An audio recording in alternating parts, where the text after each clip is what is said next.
Good morning, everybody, and I'm very glad to be here with NJPN. I am a supporter, member, whatever you call us, and I think I'm in the kind of company where we're seeking the church which Pope Francis calls us to, a poor church for the poor, a people of God who listen to the cry of the earth and the cry of the poor, and who keep in mind always the generations who follow us. I just want to explain that I will have some questions at the end, but I'd like to include you as we go along on about 3 occasions, maybe 4. So would you mind getting into pairs to be ready for that? Whoever is your nearest pair, and let's see if there's any odd person at the end. Okay, can we just organize yourselves in pairs for a moment, and then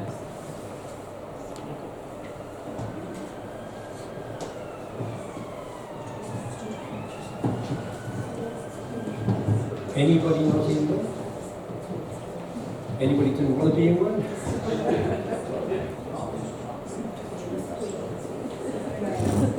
Are you all okay? Thank you. I'm very happy to be at Cathod for a particular reason, because some 30 to 40 years ago I think I would have left our church had it not been for some of the Cathod staff. I particularly remember the help that Cathod gave to Oscar Romero when they blew up the radio station, I think on 2 occasions, and Cathod replaced it. And I thought, well, that's the place I want to be in, so I'm still here.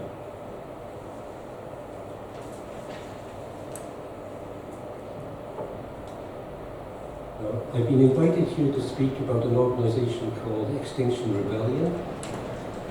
I'll come to that a bit later on, not just yet. And also Christian Climate Action, a small group which I'm a member of.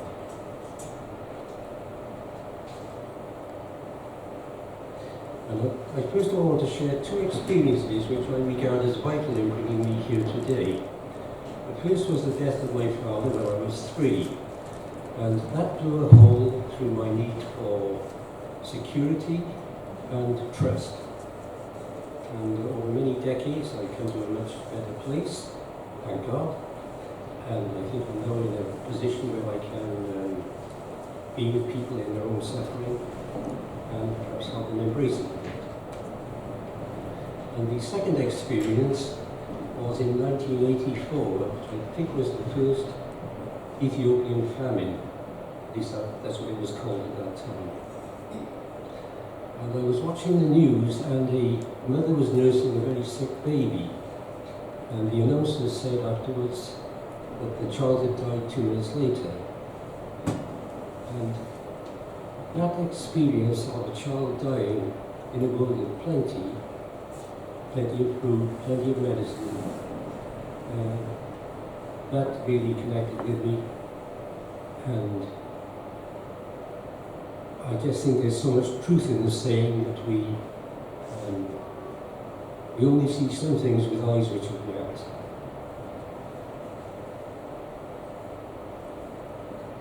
So I'm going to ask you now if you go into your pairs. And the question I want to pose to you is, I imagine you come along here with your own experiences. It's very different from mine, but almost certainly something's connected with you. It's got you into justice and peace and care of the earth. So for 1 minute each, if you would share that, and I've got a little bell here, if it works, I'll call time after 1 minute.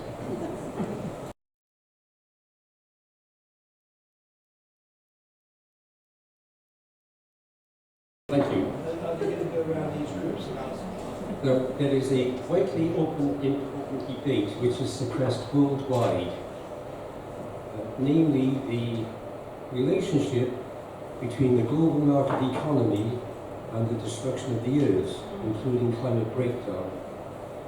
And if ever you try to get this on limits with your politicians, you find their eyes glazed, they talk about anything else, but they don't want to talk about that. It's really important.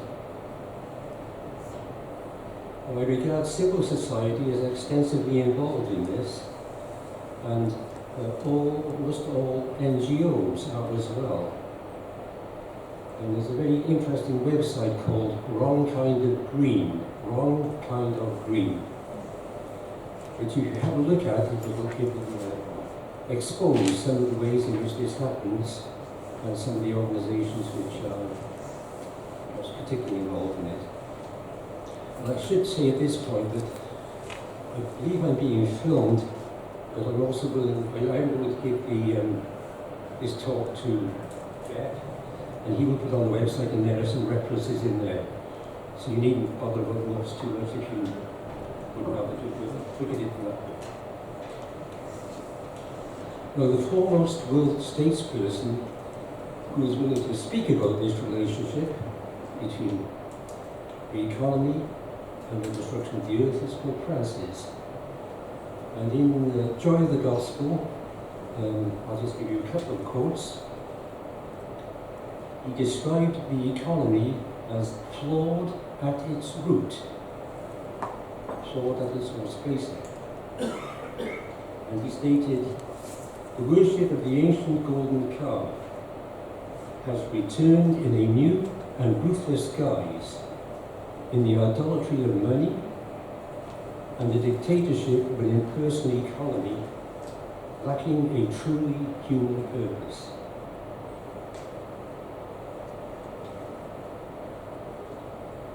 And we don't have to look far to see how little this is followed in probably most rich countries, but certainly in the British Church.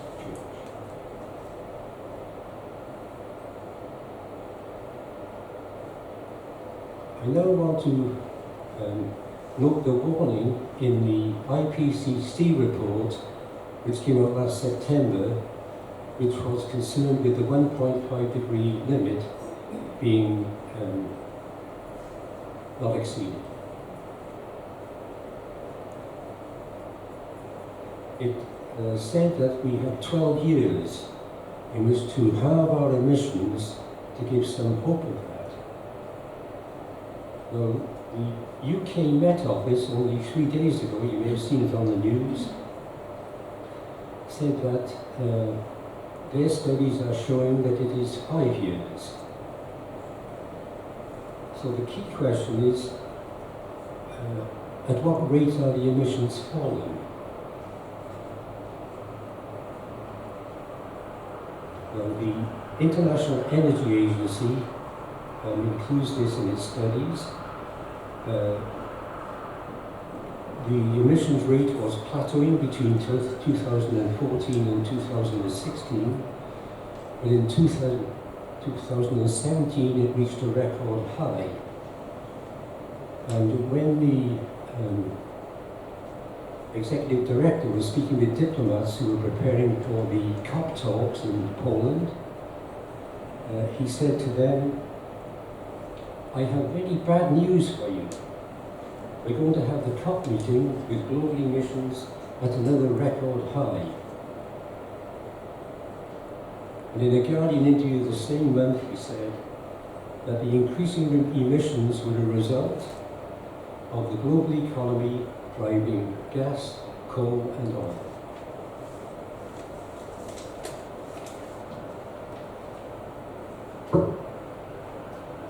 Well, that's some background I wanted to get in first. So what is Extinction Rebellion? It developed from an organisation called Rising Up, which stated its plans in this way, because it was 2 years in developing Extinction Rebellion. We are facing many crises. We are facing many crises resulting from the system we live under, a form of extreme capitalism called neoliberalism. This system is based on unsustainable and increasing amounts of debt. It is causing gross inequality, poverty, mass misery, and species extinction. It is a lot of money and power to a very small number of people who use that money and power to shore up their position. This system is destroying our planet's capacity to sustain life by destabilizing the climate. We have to change this system to support the most basic of universal values, the right to life. And one of the core messages of Extinction Rebellion is this: our government's inaction makes them criminally complicit, so it is our right and our duty to follow our conscience and rebel through peaceful civil disobedience. Now that quote, is the sound still okay, William? Yeah. Okay, thank you. That quote refers to species extinction, but the Extinction Rebellion statement includes the possibility of human extinction.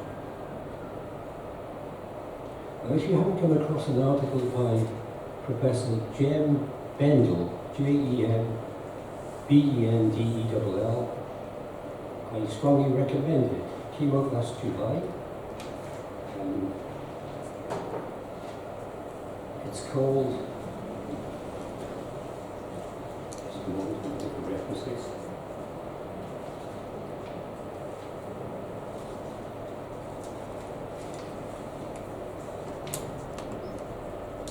Deep Adaptation, a map for navigating climate tragedy.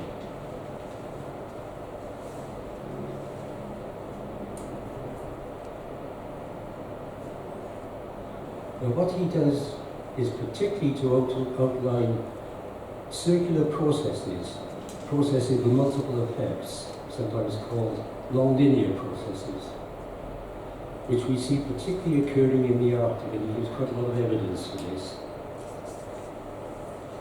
So the process, for example, as the Arctic ice melts more and more, and more sea ice is lost, it no longer reflects the sun as it used to.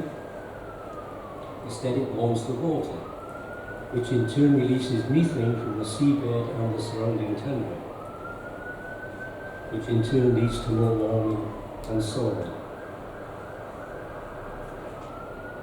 And I ask you to read it. It's the best article I've come across, which is taking that line.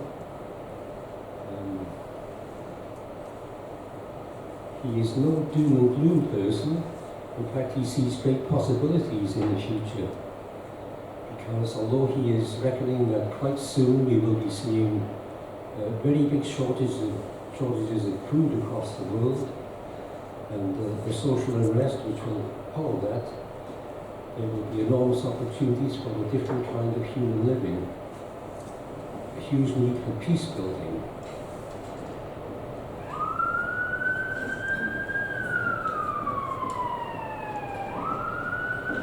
Now, if today is the first time you're meeting these ideas, they may be a horrible shock to you. And you will certainly want to find out more evidence. I will ask you at this point again to go into your pairs and to consider how you feel about what I just said. I deliberately say ask how you feel, not what you think, because I think it gets us nearer to our hearts. Thank you.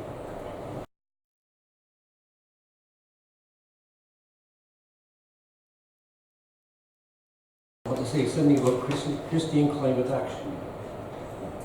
And this is the group that I was a part of in the Extinction Rebellion actions last November.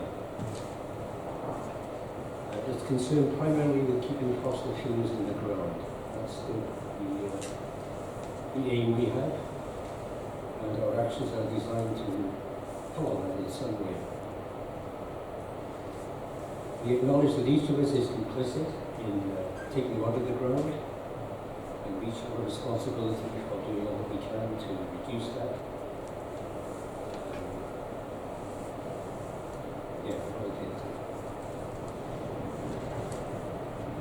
Because we seek dialogue with everyone who we regard as most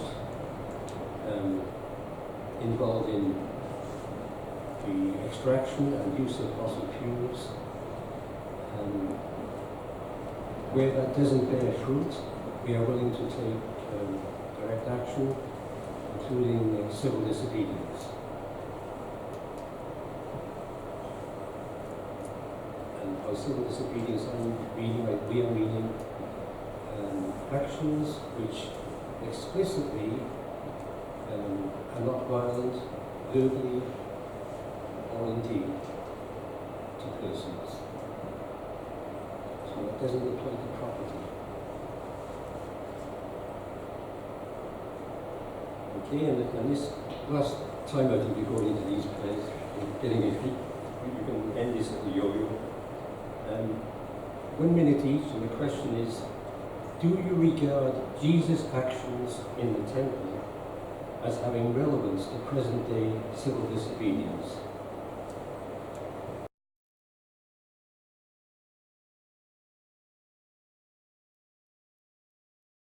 Coming on to the fortnight of actions, and I'll just speak about some aspects of them.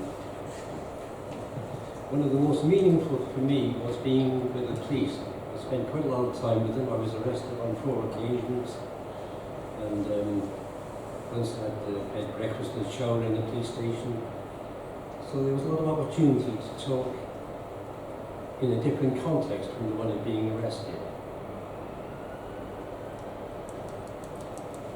I took the earliest opportunity I could to explain that I'm a grandfather, and I would ask them about whether they had children. Some might have grandchildren as well, but they would mostly be with age where it was children. One senior officer said straight away, we have 12 years to turn this around.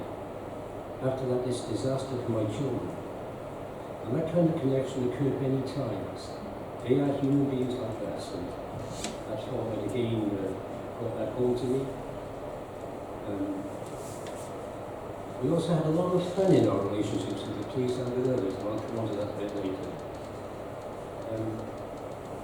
We went into a particular police station twice, and just before coming out the second time, one of the constables said, you are the best customers we've had. But I think it's this commitment to being non-violent, being peaceful, being understanding as far as we can be. And the policewoman said,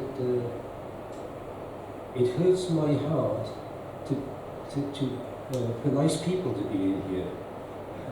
Well, I don't regard myself as a particularly nice person very often, but I think she was making some kind of point that we are different from many of the customers. And I said, oh, well, there'll probably be thousands of us in the future. And she just winced. She just couldn't bear the thought of that.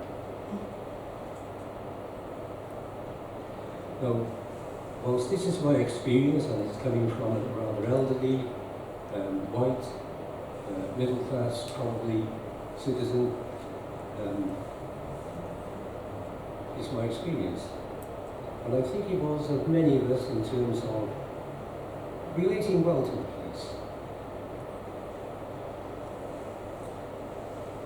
When the chips are down though, the police are employed by a state which often doesn't work for the common good of all, and often puts corporate power before the rights of citizens. Freedom of protest has strict limits in law, and current laws offer virtually no protection for Earth's ecosystems, nor for future generations. Hence the necessity for us making a moral stand through civil disobedience, and hoping to have the opportunity to speak about that in the courts.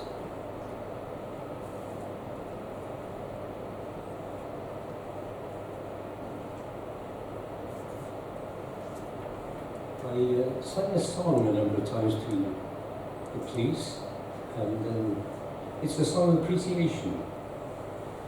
And I added the last verse. I'm not going to try and sing it here, but obviously the words.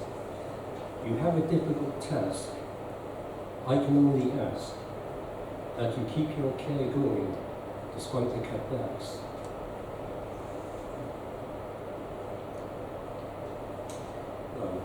come on to some of the actions. Well, there were two kinds. Some were of blocking roads, that was most of them. And some were what's usually called criminal damage, which can range from writing on the road with chalk paint, words like act now, really dangerous stuff, but it's still criminal damage. I think I got one of those coming up. Others were more serious, throwing red paint on the window of the Brazilian embassy because of the intention of the new president to sell off as much of the Amazon as he can do. And we wanted to symbolize the human blood and non-human blood, because that is going to involve. I'll say something about the blocking of roads, because this was the most controversial aspect. Not just for citizens, but for us. There's no way that one can have mass actions without inconveniencing people and maybe causing danger. So that's quite an issue in terms of our ethos of not harming people. Many of the actions were taken in conjunction with the police, so they knew exactly what roads we were going to block, and they could arrange for emergency vehicles to get through. But some weren't, and there were 3 days when that happened, and you may remember that central London, Sydney going out as far as the Elephant and Castle, which is where I was virtually stopped.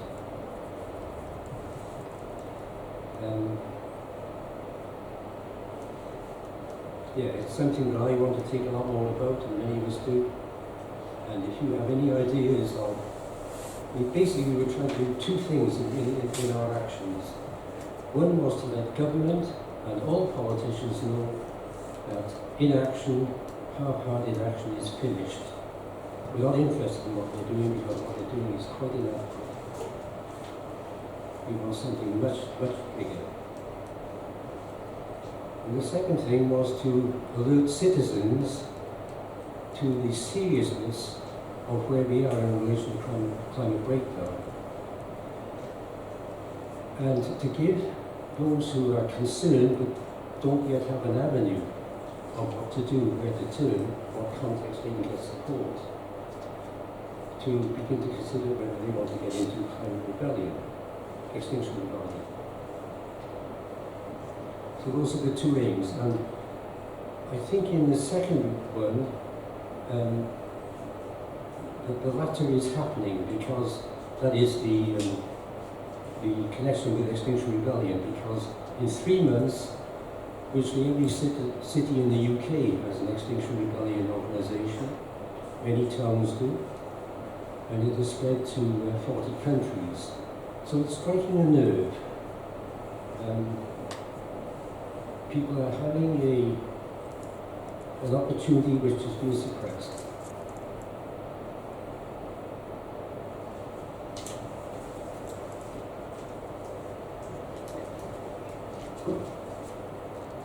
One of my jobs on the what was called swarming, I don't know where this word came from, but it involves stopping traffic for 7 minutes and then opening the road again for 3 minutes.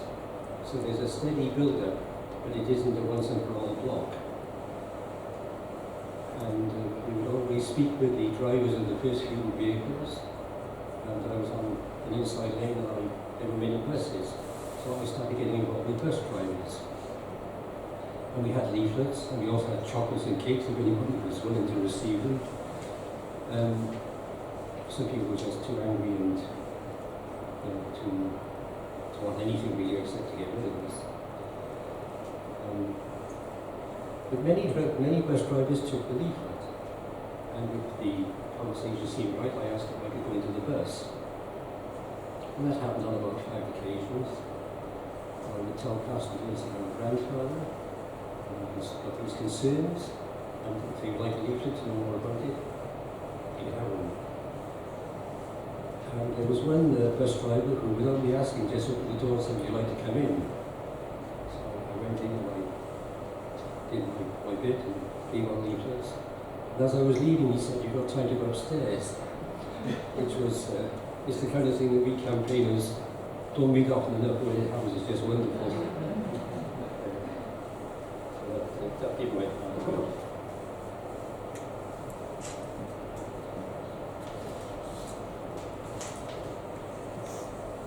Yeah, and we were joined by many young people, and this is happening all over the country. Students are coming into this in a very big way.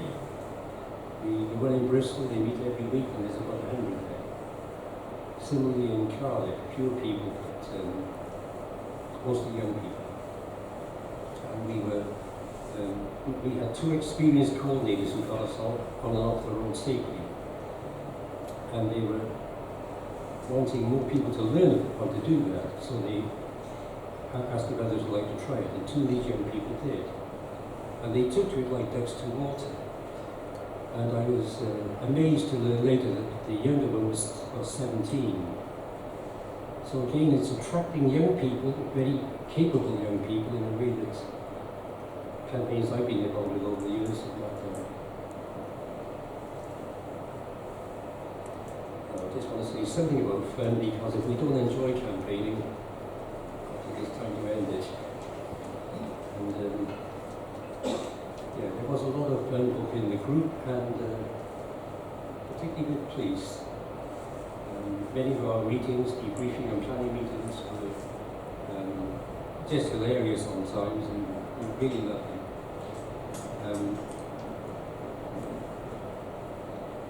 Just to see the context of some of the runs with the police. A couple of occasions I was chained onto others blocking the road, and first of all the police send along police liaison officers. Well, they're not going to arrest us, there are only two of them usually anyway, but their job is to make sure we're safe, because it's quite a vulnerable place to be lying down, maybe with both of your arms out of action, and also to try and find out how long you intend to stay, in other words, whether this is serious or not. And our job is not to tell them unless it suits our purpose. So once the implicit rules are agreed, a lot of boredom sets in, so it's a good place for fun. And I'll just tell you a few names.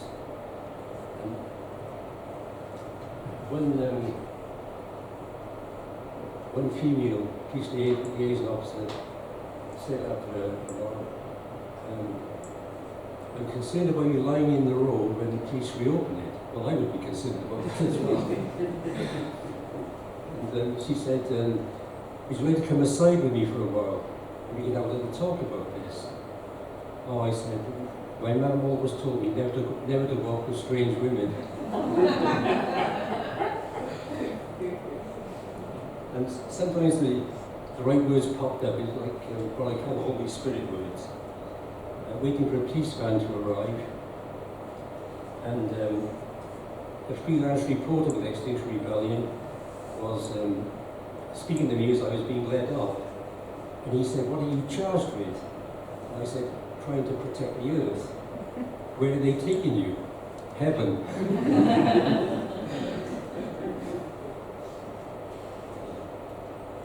Okay, well, as time is going on, I won't tell you more, but there were some very, very lovely times. Yeah.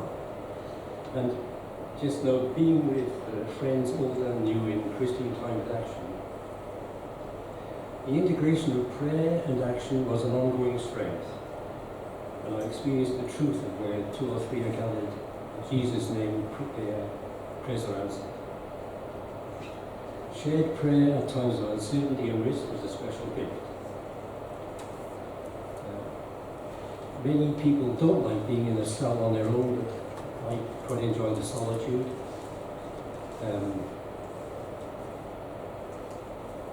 In one particular police station, if somebody was singing in another cell, you could hear it through the ventilation system, so you could all join in. And singing Amazing Grace was a very special way of being church. quite a moving experience, quite different from being in the pews. There's a book called Riot Days by a Russian Orthodox Church member called Maria Alyokina, and she's one of the Pussy Riot. And she was incarcerated in a very punitive gulag for 2 years. Didn't see her child, who was 4 years old when she went there for those 2 years. Very little sign of human rights and dignity, and yet somehow she maintained the courage, often from many months of being in a cell on her own, to keep challenging the abuse, not just for her but for others.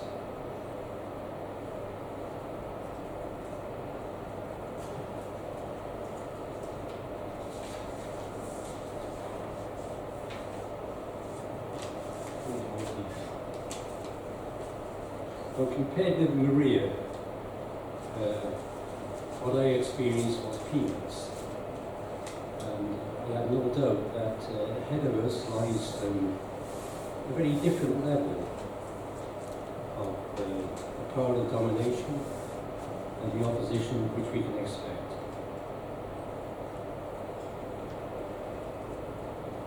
So I referred this morning to major concerns which are generally kept off limits in British political, media and church life.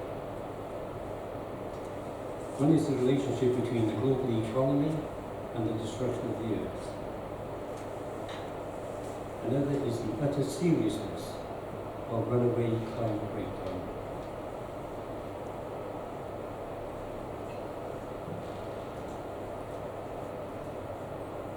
And the third is the need for a widespread movement of civil disobedience to expose and challenge the current responses to both of these overarching problems.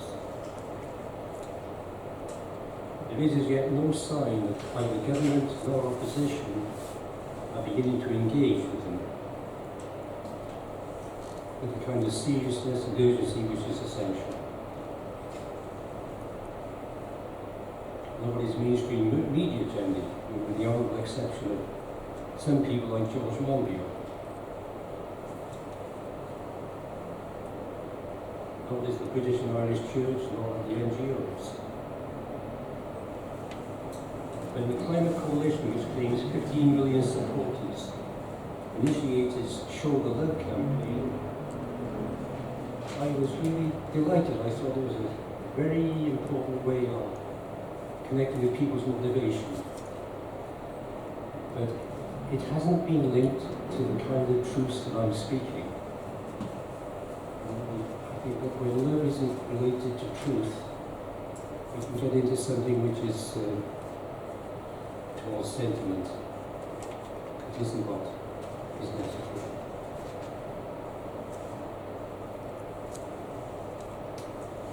So, are you and I willing to break the silence of Pope Francis? Break the silence which Pope Francis has broken.